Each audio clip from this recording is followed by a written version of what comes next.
desde que nós melhoremos a qualidade dos professores, das faculdades e a fiscalização. Agora, nós não podemos jogar a culpa toda no bacharel por uma questão que o Estado autorizou. Então, seria um estelionato público. O diploma é um título dado pelo presidente da República. Aquele diploma te deu a capacidade e a qualidade para você advogar. Agora, se há que ter um exame, ter um exame, então o princípio da isonomia é igualdade. Então, para todas as categorias, e que o Estado pratique esse exame. Porque, senão, o maior interessado em manter uma reserva de mercado é o meu concorrente. Como? Fazendo o exame de ordem. Esse exame, na primeira fase, foram 92% de reprovação. Foi mais do que o outro. Então, tem alguma coisa errada? Peraí, não é só as faculdades. Vou só fazer. Eu só queria comentar aqui que ia ser bom se a gente pudesse ter a participação também de alguma professora do ensino básico aqui, né? Porque parece que existe um problema que vem de longe que a gente com certeza vai aprofundar. Eu só queria. O diploma não qualifica, viu? O diploma não qualifica. Profissionalismo. Eu só quero fazer só quero mostrar um comentário aqui que foi enviado pela Maria Helene de Freitas, foi destinado ao Dr. Ofir Cavalcante, mas eu acho que vale para os dois, porque a discussão acabou levando para isso, né? A comparação do Brasil com outros países é saudável desde que o nosso país ofereça as mesmas condições que os países de primeiro mundo oferecem. Leiam essa ideia. Tá aí, obrigado, Maria Helene. Muito bem. Valeu para os dois. Agora, eu só vou pedir um tempinho, porque pela informação que eu tenho do meu diretor do programa aqui, a Dini Moraes está lá coçando a língua lá no centro de Brasília para entrar na discussão. Oi, Dini, pode falar. Na verdade, eu tô louca para fazer uma pergunta. E eu também tô com um convidado aqui. Então, assim, eu não sei nem o que eu faço. Se eu faço primeira pergunta, eu só falo com o convidado. Primeiras visitas. Primeiras visitas, justamente. Eu tô com o Vasco Vasconcelos, ele que é administrador e bacharel em Direito e analista. Agora é o seguinte, ele é um crítico bem contumaz, digamos assim, do exame da ordem. Vasco, por que essa crítica tão acirrada contra o exame da ordem? Bom, em primeiro lugar, nenhum cidadão consciente e honesto, consciente de suas responsabilidades, é contra a melhoria do ensino.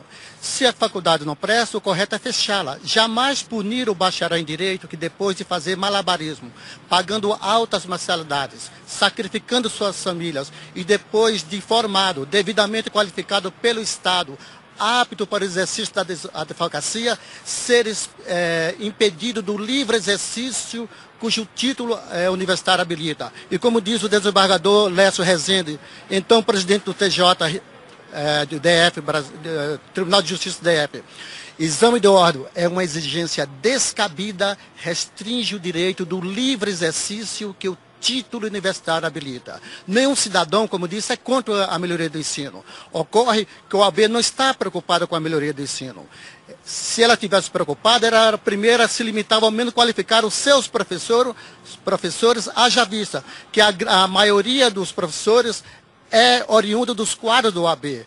Não, ela aplica esse exame nefácil, medíocre, infestado de pegadinhas, parque das enganações, reprovando maciçamente. Quanto maior o número de reprovados, maior o faturamento da OAB. Mas você estava falando com a gente um pouquinho antes da gente entrar, da dificuldade do exame, que é exagerada. Por que o senhor acha isso? Querida, recentemente o presidente do TJ Rio de Janeiro, o desembargador Silvio Campanema, declarou em alto bom senso. Ele disse, eu, Silvio Campanema, com 32 anos de magistratura, declaro, não passarei no exame do OAB. Ora, se um magistrado do nível do desembargador Silvio Campanema, do nível do desembargador Vladimir de Carvalho, do TRF do Recife, declararam que não passa no exame, o que exigir de nós mortais? Acredito que a OAB deverá ser humanizada. Doutor Opi, vamos humanizar o OAB, vamos substituir essas excrescências por práticas jurídicas. Um bom profissional se faz ao longo dos anos de militância forense e não com esse exame medíocre infestado de pegadinhas. Tá certo. Eu conversei aqui com o Vasco Vasconcelos. Ele pode até voltar ao longo da programação, porque ele tem outras coisas também para falar, viu, Fabrício? Agora, ele deixou uma pergunta, né? Não haveria outra forma de fazer essa qualificação? E a minha pergunta, que eu estava doida para fazer aqui, é pro presidente da OAB, sim, pro Ofir Cavalcante. Bom, ele estava falando que essa questão de qualidade, que hoje as nossas faculdades, as mais de 1.100 faculdades de direito, não têm qualidade. Mas uma portaria do Ministério da Educação de 2005 convidou a própria própria OAB para fazer parte das comissões do MEC que aprovam ou desaprovam os cursos de direito no Brasil. Eu queria saber dele como é que está o andamento disso, se a OAB não está fazendo parte disso, que houve uma portaria ministerial, ou seja, deveria isso estar acontecendo. E queria saber também por que a diferença de reprovação é tão grande entre o exame da OAB e o Exame Nacional de Desempenho dos Estudantes do Ensino Superior, o ENAD. Doutor Fir. Pois é, na verdade, vamos começar pelo fim. O cruzamento de dados entre o resultado do ENAD e o exame de ordem é praticamente o mesmo. É muito parecido, nós vamos divulgar até novembro deste ano o selo de qualidade da OAB, onde vai se fazer esse cruzamento. Portanto, isso efetivamente é uma balela, dizer que há uma diferença entre as duas coisas. Quanto à outra pergunta da Dini, era no que toca a questão... você está lembrado, Fabrício, da pergunta dela? Foi quanto...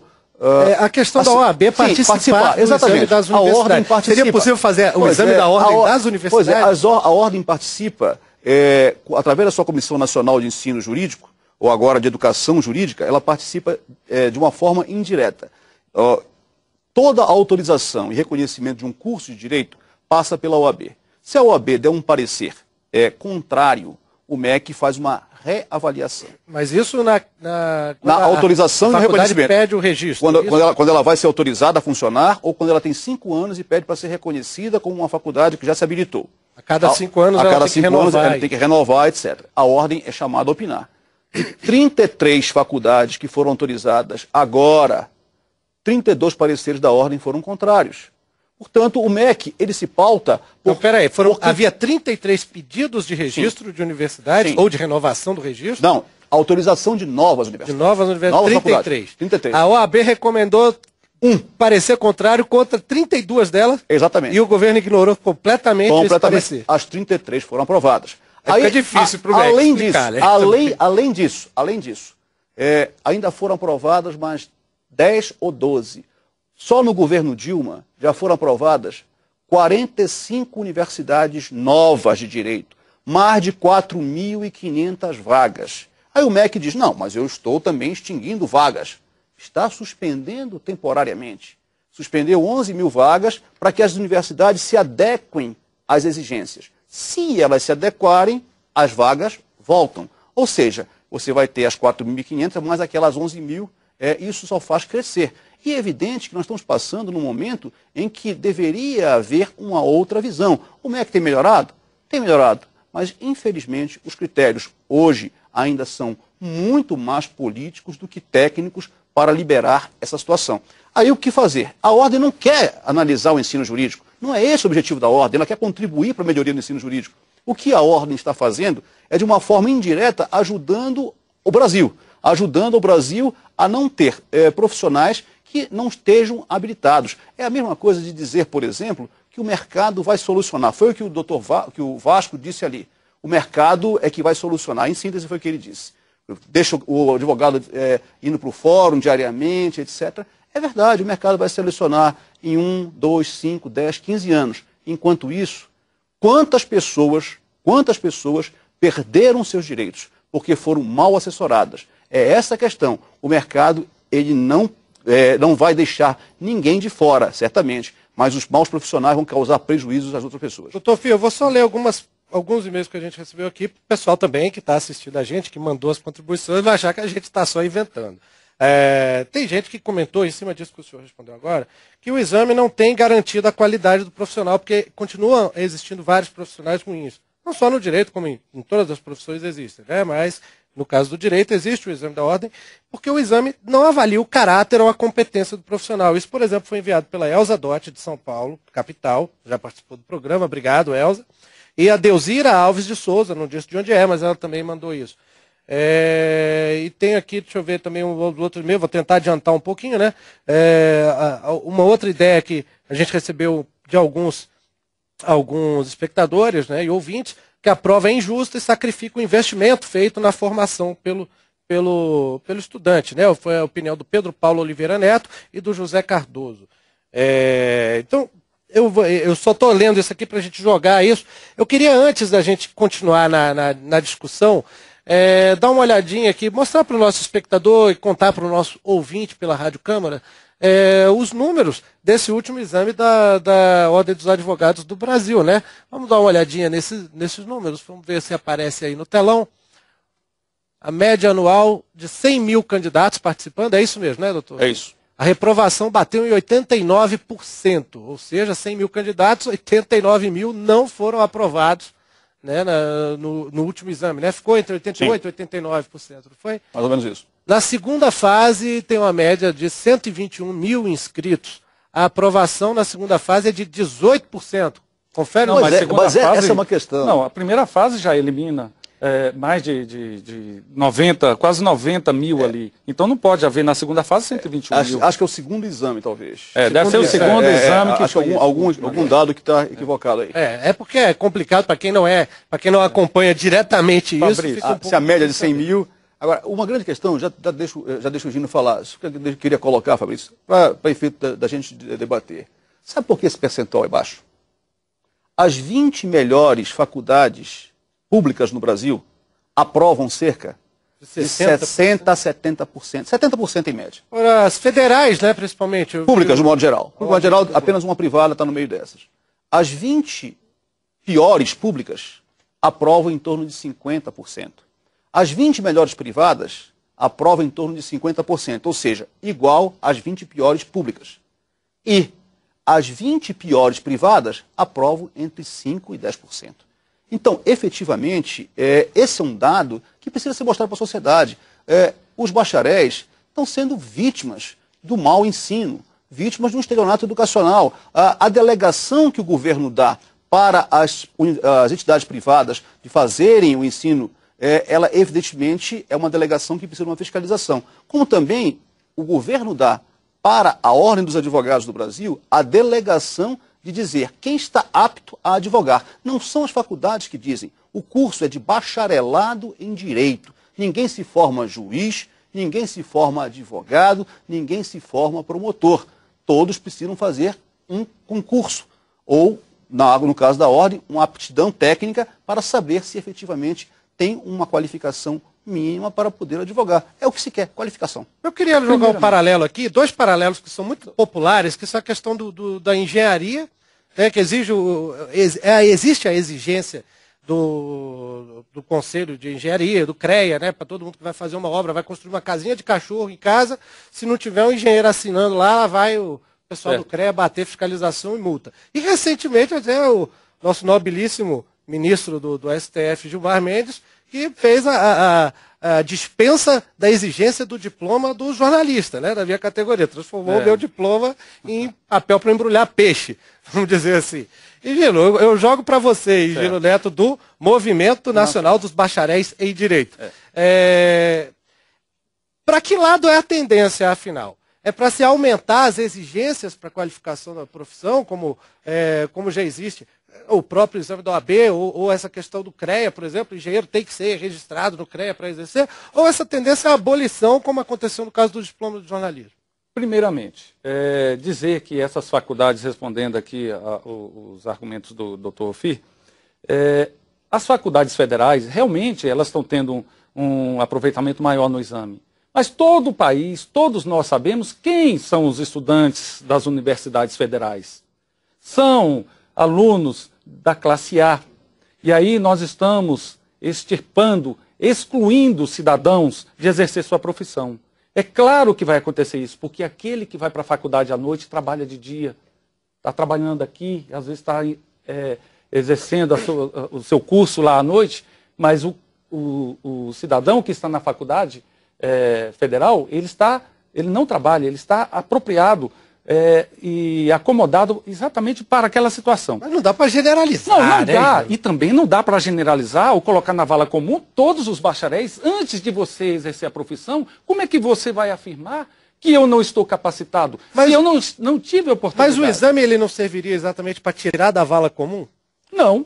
O nivelamento que está procurando é por baixo. É por baixo. Não. Na verdade, todo mundo tem que ficar igual. Não, doutor, não. Olha só. Veja bem. Aí não é veja saber. bem. O engenheiro, quando ele termina o curso, ele é bacharel engenheiro. Ele só vai no seu conselho e pede inscrição. O médico, ele termina médico. Ele é bacharel em medicina. E ele é médico. Ele só vai exercer com a carteirinha. Mas a própria Constituição fala que ninguém é obrigado a filiar-se ou manter-se associado em alguma instituição. Então, por aí a gente tira. Porque a OAB é uma instituição que apenas quer manter a todo custo uma qualidade. Nós sabemos que é reserva de mercado, a gente sabe que realmente houve proliferações de faculdades em todo o país, mas o bacharel, como eu sempre estou ratificando e reafirmando, não pode pagar o ônus, a sociedade, existe um pacto social, existe um respaldo do governo, inclusive pelo FIES. Como é que fica aquele cidadão, que eu tenho casos dentro do MNBD de pessoas passando fome? Para explicar, é o pessoal que recebe uma espécie de uma bolsa, um empréstimo para custear a universidade. O governo avalia isso. E depois pagaria com o seu trabalho. Vamos dar uma olhadinha lá no Centro de Brasília com a Dini Moraes. Parece que ela tem alguém nessa situação, né, Dini? Justamente, Fabrício. Nós estamos aqui com a Luciane Ramos, ela que tem 28 anos, ela é bacharel em Direito, mas não está conseguindo trabalhar na área. Luciane, por que você não está trabalhando como advogada? Que eu ainda não passei no exame da ordem, né? Eu já fiz 4 vezes e não consigo passar. Por que você não consegue passar? O que você acha do exame? Eu acho que o exame é difícil, né? A forma deles cobrarem é muito complicada. Às vezes, até um professor, quando ele vai resolver a prova, ele se confunde, ele erra, né? Quanto mais um aluno, um bacharel. Então, eu acho que a forma de ser cobrada é que é complicada. Mas você acha que a dificuldade do exame que está de mais ou a qualidade das faculdades que está de menos? Acho que a qualidade, né? Eles deviam fiscalizar as faculdades, né? E cobrar, assim, investir nas faculdades, né? E não apertar no exame. Preparar a gente para fazer essa prova, já que ela é tão importante. Mas cobrar na faculdade. Não esperar a gente estudar 5 anos para depois fazer uma prova, né? E de uma dificuldade tão alta. Agora conta pra gente, você não está conseguindo atuar na área e o que você está tendo que fazer porque não consegue ser advogada? Eu fui convidada, né, para trabalhar na Defensoria Pública, tenho um cargo em comissão, se não fosse isso eu estaria desempregada, né? Só tentando passar, porque a maioria dos concursos também, a gente tem que ter a carteira da ordem, né? Eu não estaria trabalhando se eu não tivesse sido convidada. Ou seja, tem que trabalhar em outra área porque não consegue trabalhar na área. É isso aí, então. A gente conversou com a Luciane Ramos, ela que tem 28 anos e moradora do Lago Norte, aqui no Distrito Federal. Não conseguiu passar. Beleza, Dini. Valeu, obrigado aí você, Luciane. E eu tenho informações aqui, né? A gente está tentando correr com o programa de todo jeito para ouvir todo mundo. Muita pergunta continua chegando aqui. Olha o tanto. Isso tudo aqui é de pergunta que está chegando pelo e-mail, pelo site da Câmara dos Deputados, mandando o pessoal ligando aí para o 0800 6969, mandando e-mail para o participaçãopopular@câmara.gov.br ou mandando mensagem pelo Twitter, @participaçãopop. Eu tenho informação aqui do diretor que nós já temos na linha a deputada professora Dorinha Seabra Rezende. Deputada, a senhora está ouvindo a gente? Estou sim, estou ouvindo perfeitamente. Oi, deputada, bem-vinda ao Participação Popular. A senhora está em Palmas? Eu estou em Palmas, Tocantins. Deputada, a senhora é integrante da Comissão de Educação e Cultura da Câmara dos Deputados, né? A senhora é titular da comissão. Qual é a posição da senhora sobre essa questão que vem sendo discutida, já tem processo no STF, enfim? O que a senhora acha do exame da ordem da OAB? Olha, na verdade, primeiro, eu acho que é interessante o debate. Já houve uma audiência pública na Comissão de Educação. Eu acho que, na verdade, ouvindo aqui a participação de alunos, do presidente da ordem, eu acho que primeiro a gente tem uma clareza, que eu acredito que seja um consenso, que nós precisamos enfrentar, que é a questão da qualidade da educação. E não é só a educação superior. Nós temos um problema no Brasil que não dá para negar, que é a qualidade da educação básica. E decorrente dessa falta de qualidade da educação básica, nós vamos ter um complicador que não atinge só a área do direito, mas que atinge as demais áreas em termos de formação superior, que é também a qualidade das instituições. Nós tivemos uma grande expansão da estrutura privada e quando eu ouço os alunos dizerem, parece que a gente está tendo o nosso direito negado, porque nós pagamos por um curso e depois a gente não pode exercer. Acho que isso é compreensível e eu tenho certeza que também o doutor Ofício